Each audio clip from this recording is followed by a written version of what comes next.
Thanks for joining us here for the ABC 6 News webcast. I'm Tanya Carter on this Friday, August 19th, 2016. Well, topping our news tonight, the Mississippi State Medical Association has called for the expansion of medical coverage under the Affordable Care Act.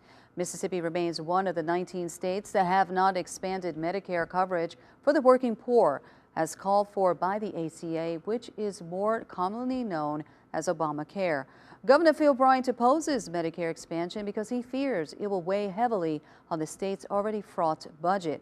State Senator David Jordan says the expansion of Medicare is necessary in one of the poorest and most unhealthy states in the nation.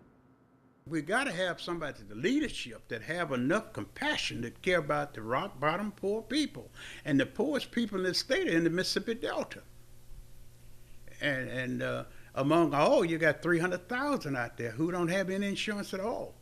And just think about this. And then you got $2 billion up there with your name on it. And the leadership of the state says, we're not going to accept it because it's Obamacare.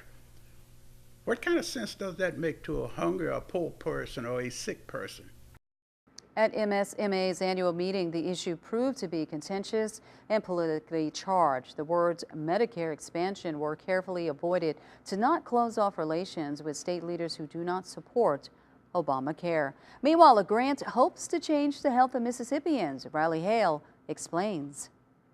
The Mississippi Health SafeNet recently received a grant from the U.S. Department of Health and Human Services. The grant process was hard, but worth it.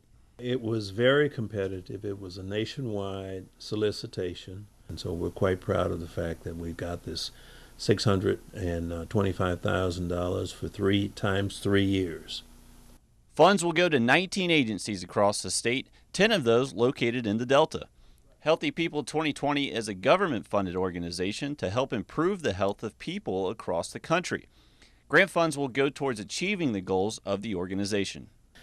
To address diabetes, to address how we go about meeting meaningful use, which is a whole series of things to improve health, quality, and safety across the state.